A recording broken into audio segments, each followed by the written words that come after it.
Dude, the town is crazy. Jeez. I couldn't even go to McDonald's today. Oh, because of that tournament or whatever you're having? Yeah, too many people. Wow, dude. Get out of my city. I just want to leave. Get out of my city.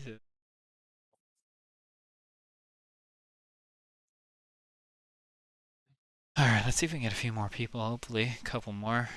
Record it just in case, but.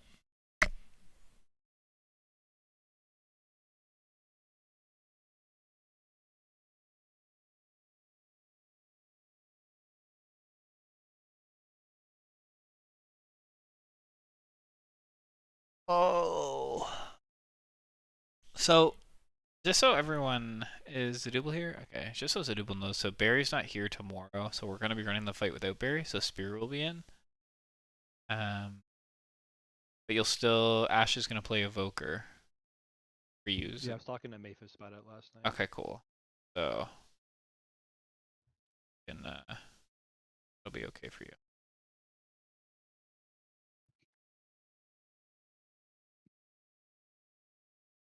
So no double roars? Sorry? I said so no double roars? Yeah, no double roars. That is the negative, unfortunately, of it. But that is just the way the cookie crumbles. That or no time dilate, so. Or whatever.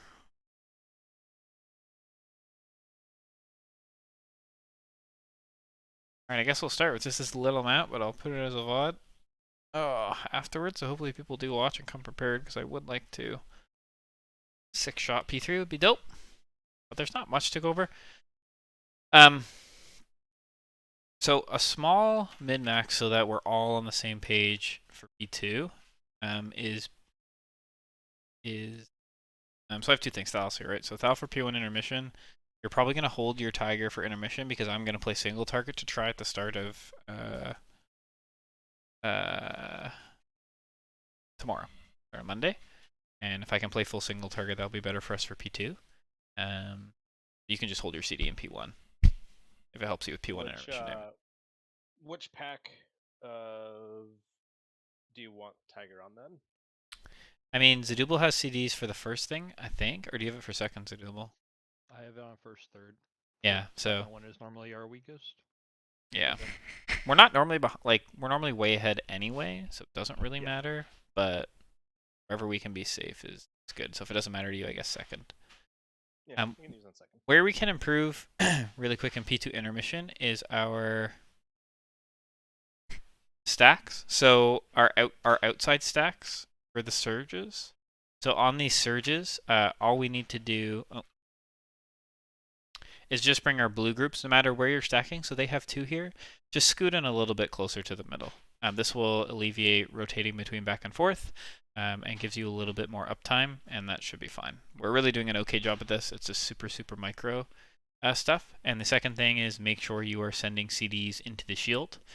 So this fight is not dynamic. It's static, which means going into this shield right here,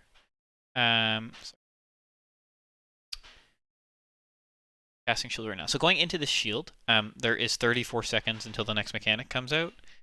If you broke the shield in 1 second, you would have a 33-second downtime on the boss until the shield came out. It's not dynamic based on when you break the shields.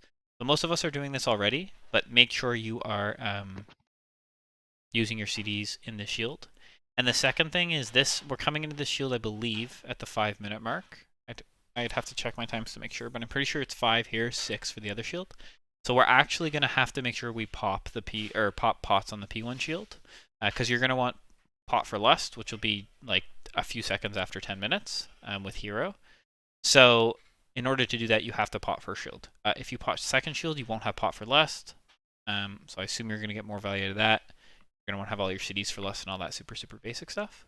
And if you pot third shield like I was, like an idiot at the first part, I know, Chef, you missed your pot a couple times on second one, so you were also potting the third. One, we don't get nearly the value we get out of our pot on third shield, because once the boss dies, she just flies away, so we lose it on pot value. And you won't have it for lust. So keep that in mind. I guess if pot wasn't good for you on Lust for whatever reason, you could hold it and use it in second shield if it's better for your CDs, but it's most likely going to be better for everyone to use it during Lust. So if you want that, you have to use your pot on the first shield. We're still breaking these shields more than quick enough, and we're switching up a little bit of single target builds and stuff to break them even faster and do more boss damage. And so if all that goes according to plan, then potting on first shield for everyone should be fine. You don't have CDs on it, but it's more value for you to get it during Lust in that burn phase. Like, keep all that into account, and it may be worth for you to pop your pot here and have no Lust. All right? When do you want PI then? Do you still want me doing it like we talked about before? So your PI actually isn't going to come to me anymore in intermission. So when we're in P2, Zad, you can send me PI literally anytime. It does not matter if you're PIing me. If you're in P1 intermission, you'll just give your first one to Chef. And then you only use one, right? In P1 intermission? Yeah. Yeah, just put it on Chef for the first time we go down. We don't really have any good targets for it. It'll just give him more imps to implode. I know he doesn't really use CDs, but there's really no one down there who values from haste and uses CDs. So we'll just send it on Chef, and he still does good damage. And then in this phase, I don't know if you're still doing mages or what. Do whatever you did normally here. So if it's normally on me, you can send it on me. The main thing here is doable is in this phase, make sure you're sending. I think you were sending your CDs outside of the shield. So if it's possible, try to make sure to get them in the shield if you can make that line up properly. Okay, so we do want to do them inside the shield. Okay. Yeah. So because the timers aren't dynamic, as soon as you break the shield, you just get more downtime on boss. It's just 100% better time to send them in shield. Okay. Yeah, we talked if it's the other possible. day about sending them outside. So Yeah. Well, I originally thought the timer was dynamic. So let's say you broke the shield no matter what, and then 8 seconds, like Knife to Canker sparks. Like no matter, like, if you broke the shield right now, let's say this jumped down to 8 seconds. But that's not the case. You just get downtime on boss. Okay. So because of that, all CDs go in shield. Our P2 intermission is super clean. There's really not much to talk on. We really got down to the science. We're not going to have an Ursul's here anymore. So this is mainly Fury Marge. You're going to mass, and then we're going to Green Card's going to spear. And we really need to kill these ads in that spear. Outside of that, I don't know, Bull. I don't know if you have slow totem. I don't think you'll be able to Do you have your slow totem, your Earthbind? Like not the root one, but just the slow? Exhaustion though. I know, but the reason is we're not going to have our Ursuls here because we're down to 1 druid, so we're going to have Mass Root. Oh, okay. But on that first set of ads, there's very well possibility that they're slowly going to walk away, and so we need them slowed. Marge will end up being on this ad, so he won't really... I don't know if you can Death and Decay this Marge or not.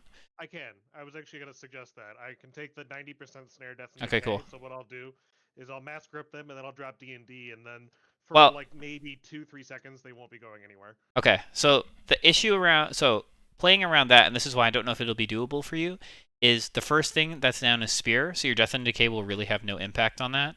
So you'd have to drop your Death... D&D? Okay. You would have to drop... It won't break it, but to get max value out of your slow, you'd have to drop... How long does Spear last, Green Card? I don't even know if he's there. Does anyone know how long Spear lasts?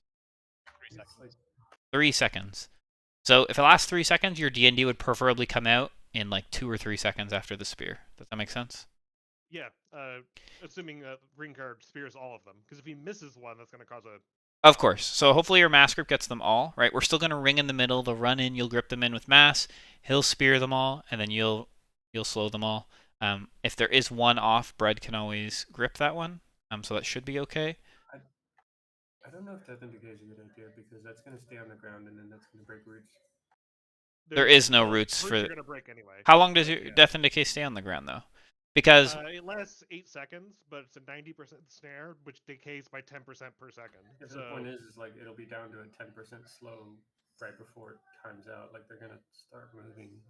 They shouldn't be alive for more than 5 seconds, though, right? Yeah, I think that's... Sorry, I was thinking this was for the... No, this is the first set. This is just the first set. The second set, we still have Mass Root, so we're just going to ring and Mass Root again.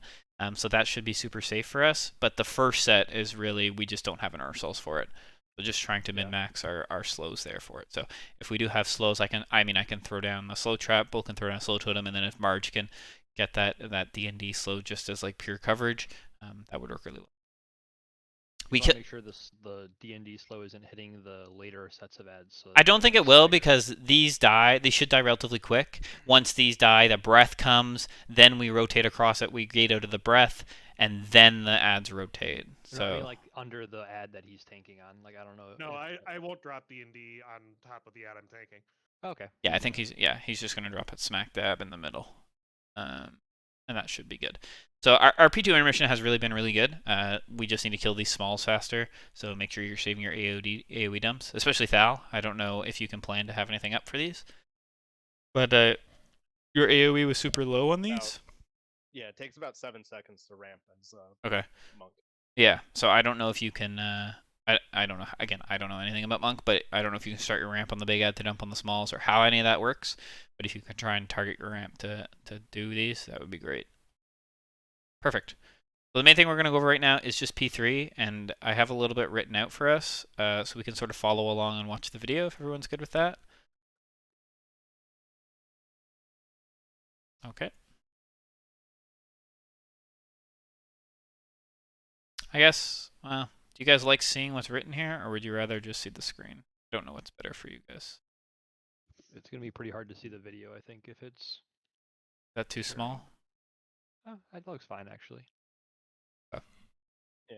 We'll go with this just so you can have something to work off of on the side. I'm going to post this in the channel so everyone can refer to this during prog.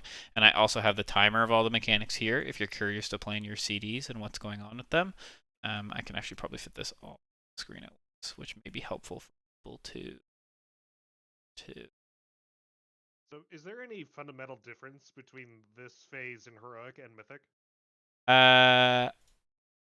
Between this heroic and mythic, not really. The main thing is the same thing. The difference is in P2 for the fulminating charges march in terms of, well, the tank doesn't soak it in this, but they need to be soaked. Is generally how this one works. That's the difference. But no, not really. This one is really a rotation that you'll do every single time. It's a lot like P2 with specific gate times, and those are kind of listed here. So we get in this fight at 10 minutes, or this phase at 10 minutes. You'll pot in hero right away, and you will just begin to blast the boss. The tanks in this fight, pretty much this skull marker is where the boss will face the entire time. For every mechanic that he does, so all the tank debuffs go to skull. Blue, Chef is going to drop a gate. Well, you can drop it on red if you want, but it'll go from blue to red. Excuse me. And there will be one mark in the middle of the room for orange. This is really for the magnetic pulls. You see the timers on the right here. So these magnetic pulls are the same thing as heroic, and we use them to help us with positioning and do P3 accordingly. So we just land, everyone has CDs, and we're burning. Our goal is to have the boss rate about this percent, 38%, or 39%, and we just need to just truck the boss and do as much damage as we can here. So first mechanic that comes out is the pull mark, or the magnetic debuff, the magnetic charge, and that first pull mark will go to blue. The whole idea of this pull mark is you just need to be out of the blue circle that casts. Oh, I haven't touched on tornadoes yet, but those aren't really a big issue. But just be out of this little blue circle. The farther you are away from it, the better, and he'll pull you to blue. Right after you get pulled to blue, so that's at 10:42, fulminating comes out at 10:44. If you get a debuff, if you don't get a debuff, you will be gating right here to the other side, and you will be completely safe. If you do get a debuff, the way this guild does it is they get freedoms and they actually YOLO it. So actually, like, this mage is able to blink, and that's great. The other two druids are not, so you'll see that they end up overlapping. Interesting thought is here is, could we do what we do in P2 and have a tank do it? I don't know. Maybe my tanks know the answer to this in terms of the P3 tank debuff. Do both of you need to be there for that? No, we could eat this. Theoretically do it? It will be harder for me to get there, but I can do it depending on who's tanking. Now, right now, no tank. Has the tank debuff gone out by now? Yeah, so the tank debuff is right here, so it has at 10:32. The pull comes in at 10:42. And then the debuffs pop at 10:47, and then the next tank debuff comes out at 11:01. So the tank that does this pretty much just can't take this tank debuff, because you will still be rooted, I think, on this side of the boss. If looking at the looks like there's 2 tank debuffs in between each fulminating, so it looks like the same tank can, like it can be me. And So if you tank the boss first, right, and then Marge tanks it here, you can take the fulminating. Does that sound right? Yeah, it looks like the fulminating at 12:53 would be, it would have to be Marge. So that would be the only one. No, this one here is an int one. They kill themselves, and this one here is a rogue and hunter soak. Okay. So the only one that needs to be soaked, that would preferably be helped by tanks if it's possible, is the first one of fulminating. Yeah, that's doable. I just start the phase. Yeah, so you start the phase, you take the first tank debuff. I assume, again, I don't know how tanking works. You can correct me if I'm wrong.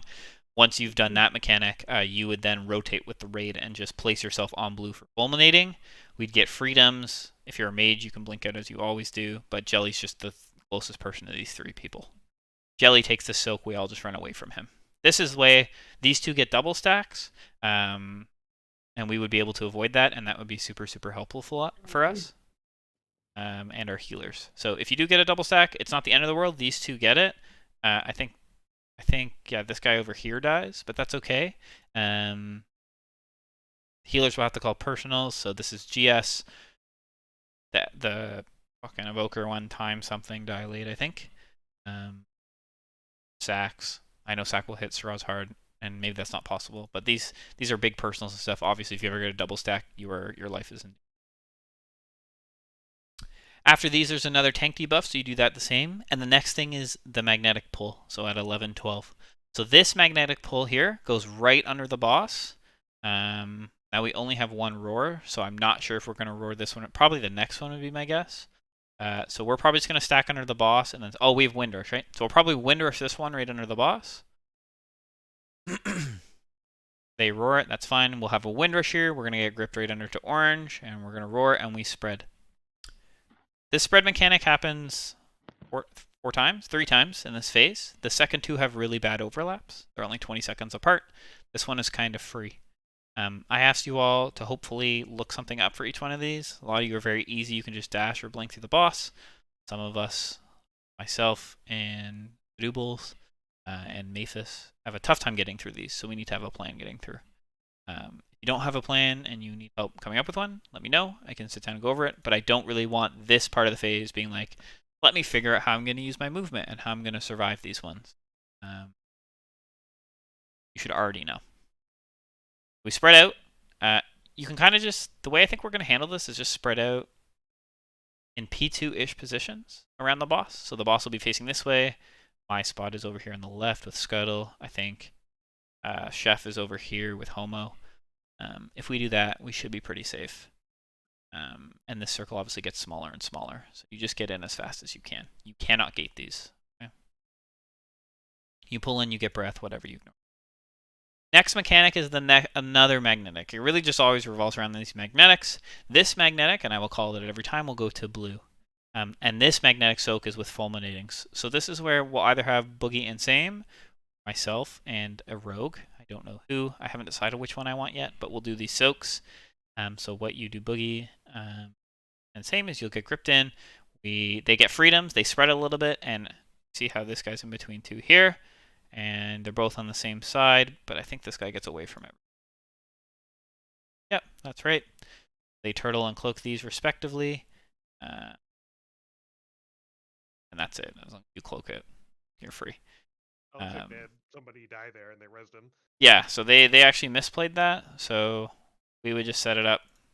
One of them, like either the hunter or the rogue, should have tried to get between these 2 and it would have been safe. This guy gets a double charge and dies. But we should have reses here, so hopefully it's not the end of the world. Good.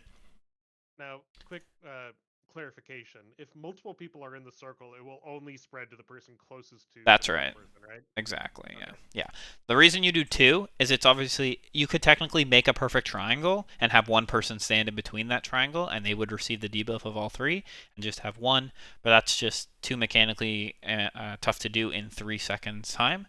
So we'll just have them spread equally apart and then hopefully either the 2 rogues or me, rogue, will be able to get in between in the empty spots.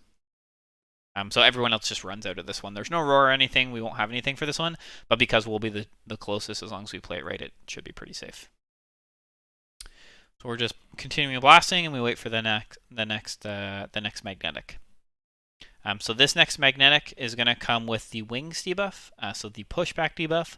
So because of this one goes directly in our boss. We will have a roar for this one. As the wings mechanic comes out right after, you will spread to your P2 positions. Now you'll notice this ring is getting smaller. So this is difficult for classes with no movement. You'll notice even this druid is going to go into the buff to go through the boss. If you have to do this, that's perfectly fine to go in and take a tick. You just have to get to this wave as quick as possible. And Maphis is going to yell at us all for this.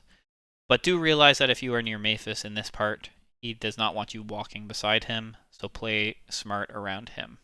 Okay? And all the priests. I don't know. I don't think Suitable is a scripter. I think this is a goblin jump. But we're going to be floating closer to melee than we normally are. So when you spread, the same as these guys do, just leave a little bit of space in between each other. It's kind of free. Next one is there's actually no magnetic for this next phase. It just goes right into the wings into fulminating. So we just did the magnetic into wings at 1225, and now we're pretty much spreading again for the next set of wings. Grouping for heals, and then wings will come out, and you will get through this on your own. And then after these wings, there'll be a fulminating. So you have your personal stuff to get through up. You're going to go more into the debuff and go back through, and then you will be running to blue. All right? And the same as we did for one of the first debuffs, is the first pull blue. You will receive debuffs. If you don't have a debuff, you gate, and you are 100% safe.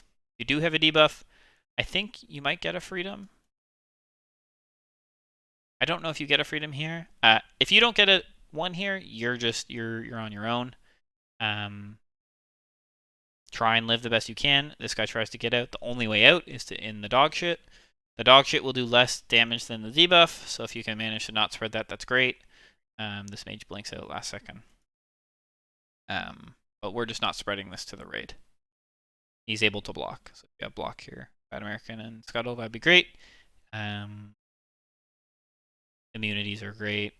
If our druid, right, we only have one. We only have Homo now, who's the druid, but she's struggling. Pallies can bubble. That'd be a really good spot to hold it. Stuff along those lines, okay?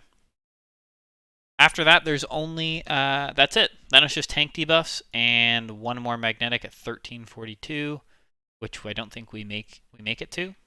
And that's really the fight. So it's really this int mechanic right here, and then it's just a full burn, full send kill. The next magnetic, you'll notice there's going to be no room, and you would put it in the middle, and we would pretty much just be dead anyway. It doesn't really matter. It's just a full burn of the fight.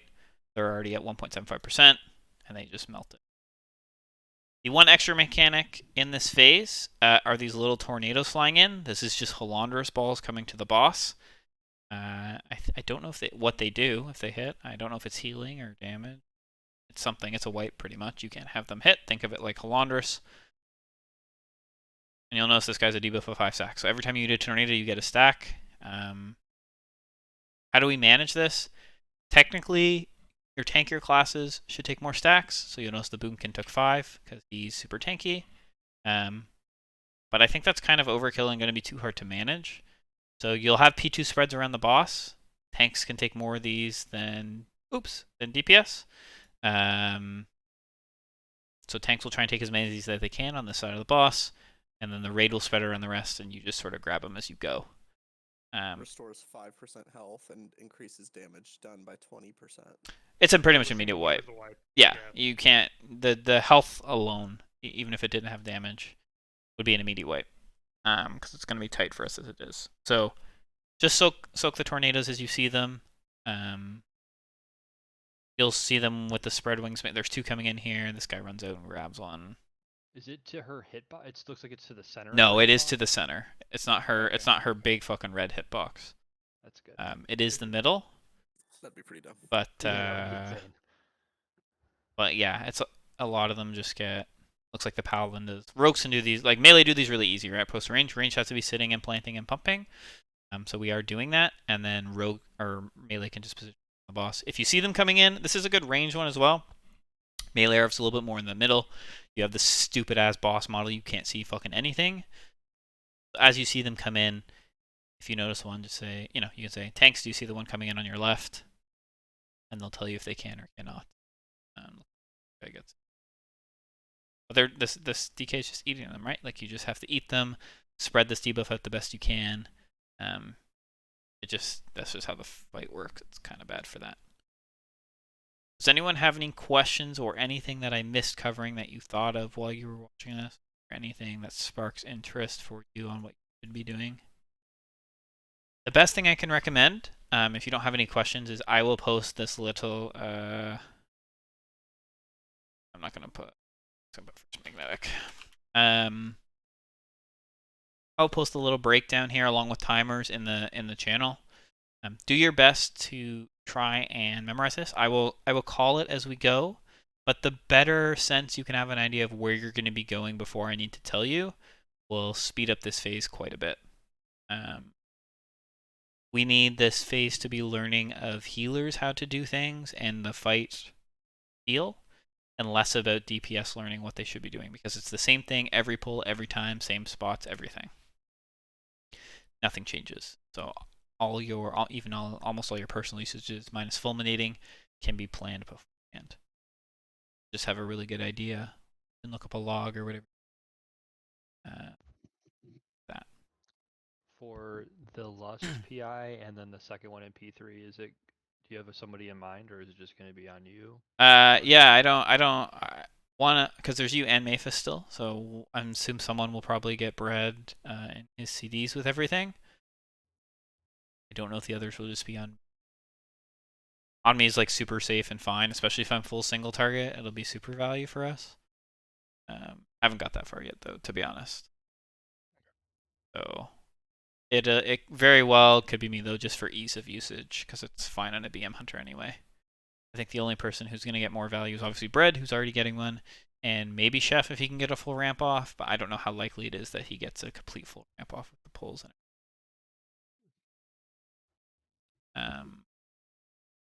And like, ease of complications.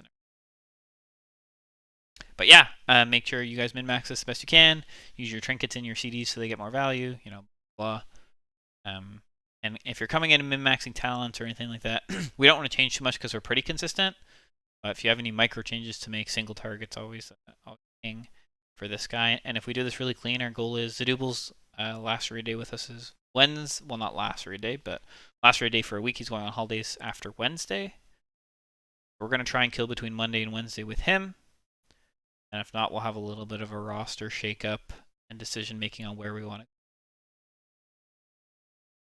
But our goal is to see P3 tomorrow. We can see P3 tomorrow. We're definitely in a super, super comfy spot to kill the boss this week.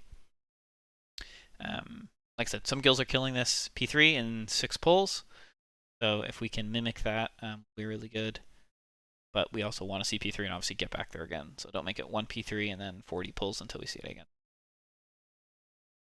But yeah, that's about it for tonight. Thanks for coming. If you have any questions, let me know. But I will post this little notepad and all the timers in the channel. And if you have any questions, let me know. That should that. Well,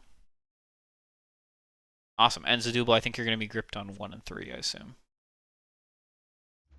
Yeah, I can't remember if Maphis and I were doing, if I'm gripping him or he's gripping me, but yeah, that's what we're doing. well, I meant like Ash will be able to carry one of you too, right? Yeah, but I'm pretty sure I'm pre-scripting him for those as well when I'm getting yeah, grip. Yeah. It'll be one of the bad overlaps. Maybe you'll interchange. You'll grip him 1 next, or Goblin Jump 1, or I don't know.